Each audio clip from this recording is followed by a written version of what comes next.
Welcome back to another episode of the Chinanna Show, where we speak about everything self-help and mental health related. I'm your host, Anna Banana, and today we're going to talk about the differences between introverted people, highly sensitive people, and empathic people. This podcast episode will be available on Spotify, YouTube, all the other streaming platforms that people stream podcasts from. And remember to like, subscribe, and share. Come on, say I like it already. And yeah, we're gonna go ahead and get into it. And if you have topic recommendations that you'd like me to talk about, you can go ahead and do so in the comment. You can tell me in the comment, or you can go and email me the information and we'll cover it. So, also for our next topic, we're going to talk about period depression because there is something called period depression.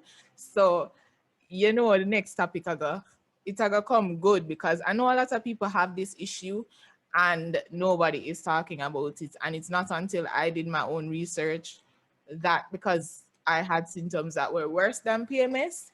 So yeah, without further ado, I'm going to go ahead and get into it. So I'm going to start off to describe what exactly is an introvert, highly sensitive person, and an empathic person.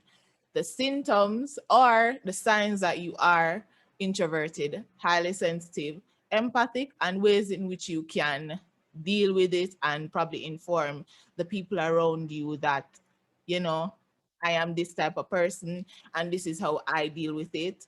And just education. So let's go ahead and get into it. So, a highly sensitive person is a person that is very responsive to their environment. Their nervous system is very reactive. So, things that are quite normal to us, they find very overwhelming, such as bright lights, noise, crowd, all of that stuff. An introverted person is a person who enjoys spending time on their own. They don't get the same level of pleasure of constantly socializing, or you can say that they have a low social threshold in which they need time to recharge. So yeah, that's just it. I think that 50% of the world is probably introverted, or most males that I know are introverted. So yeah, it's very common. Empathic person now is a person who, they absorb their feeling, they absorb the energy around them, they absorb other feelings, other people feelings, other people emotions, and they don't know how to differentiate from their feelings and other feelings. And as such, this can become overwhelming. And they're the most intuitive people on the planet. So yeah, that's what an empathic person is. Now we're going to go ahead and get into the signs of an empathic person. An empathic person, they tend to overthink the situation and how they respond. They tend to take very long with decision making because they fear failure, aka me. Um, they, you know, respond. They're very peoply, or is that a word? They're very responsive to other people's emotions. They are very self-critical. They can't take criticism without taking it personal. And what else? Yeah, that's pretty much it. You have different type of empaths as well.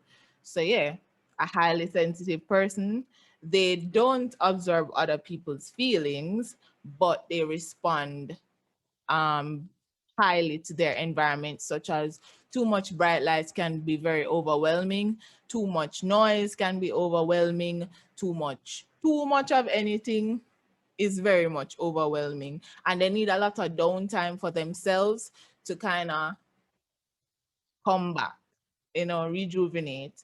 Um, yeah.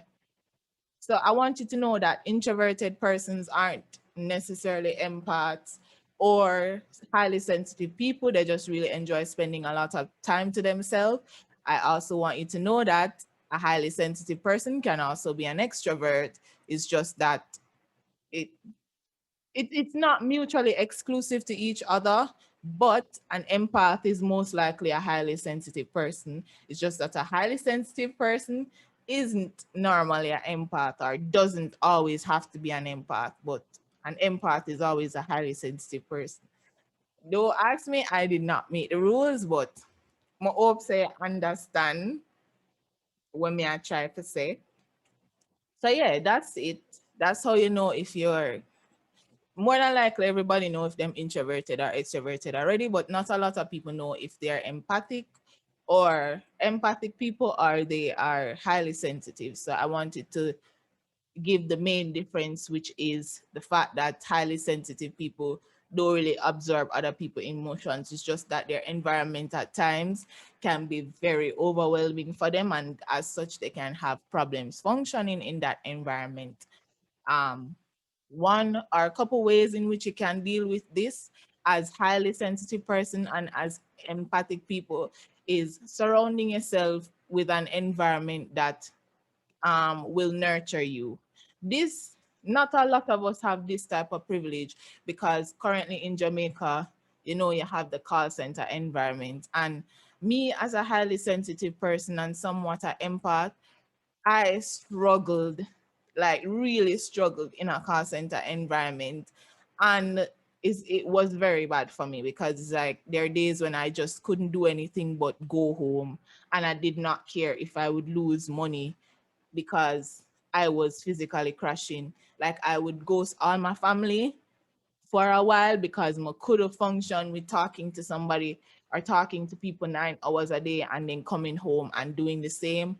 So it's really bad. So it's not everybody have the luxury of creating a space or creating a space that will then give back to them the needs that they really need to function as a person.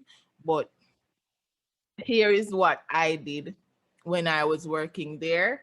On my lunch break or any type of break I had, I did not talk to anybody. I just kind of sit in as silent as I could because you know a call center isn't a silent place. But you sit alone, I take a little time and try to breathe in, breathe out, all of that stuff. Go into the sleeping room that they had there because I think most call center have that space where you can just go lie down or something, a sick room. So yeah, when you come home, you take the downtime that you need. You talk to your family members and friends and let them know exactly the type of person you are, and more than likely, if them love you, them not gonna have a problem with you explaining. They're going to be okay because your boundaries is a way in which they can help you feel better and function to your highest self. So there is that. What else you can do? Yeah, just have periods in your day, preferably 2 hours or more, where you just don't interact with anyone or you interact with the nature, things around you, but you do extend yourself um to a place where you cannot go. So that's basically it for the video. And there's one book that I can recommend called The Empath's Guide to Survival, The Empath's Guide to Survival by Judith Orloff. And I think that will give you a lot of information because this is just really surface level. So yeah, you can check out that book. I'm going to leave it a link in the description box for you. And yeah, that's it. So thank you guys for tuning in. If you made it to the end, comment a butterfly at the end, and I will see you guys in another episode. Bye.